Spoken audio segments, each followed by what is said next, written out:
ঢাকা দক্ষিণ সিটি কর্পোরেশনের প্রধান কার্যালয় নগর ভবনের সব ফটকে তালা ঝুলিয়ে দিয়েছেন ইরশাদ হোসেনের সমর্থকেরা। এতে নগর ভবন থেকে সেবা সংক্রান্ত সব কার্যক্রম বন্ধ হয়ে গেছে। আজ শনিবার সকাল ৯টার দিকে নগর ভবনের প্রবেশের সব ফটকে তালা ঝুলিয়ে দেওয়া হয়েছে বলে জানা গেছে। ইশরাক হোসেনকে মেয়র পদে না বসানোর কারণে প্রতিবাদে ঢাকাবাসী ব্যানারে বিক্ষোভে অংশ নেওয়া তার সমর্থক ও অনুসারীরা এই পদক্ষেপ নিয়েছেন।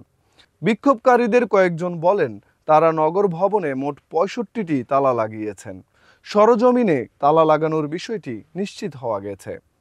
বিক্ষোভ কর্মসূচি থেকে ইশরাক হোসেনের সমর্থকেরা স্থানীয় সরকার, পল্লী উন্নয়ন ও সমবায় এবং যুব ও ক্রীড়া মন্ত্রণালয়ের উপদেষ্টা আসিফ মাহমুদ সজীব ভুইয়া ও তার সচিব রেজাউল মাকসুদ জাহিদীকে নগর ভবনে অবাঞ্ছিত ঘোষণা করেন।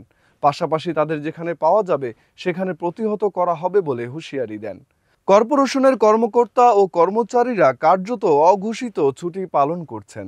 তাদের কেউ নগর ভবনে ঢুকতে পারছেন না। নগর ভবনে স্থানীয় সরকার বিভাগেরও অফিস রয়েছে। এখানেই স্থানীয় সরকার, পল্লী উন্নয়ন ও সমবায় উপদেষ্টা আসিফ মাহমুদ সজীব ভুইয়া অফিস করেন। তালা ঝুলিয়ে দেওয়ার কারণে এই অফিসেরও সব কার্যক্রম বন্ধ হয়ে গেছে।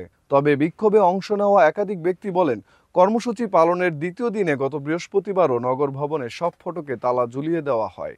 ওই দিন থেকেই কার্যত নগর ভবন থেকে সেবা কার্যক্রম বন্ধ রয়েছে।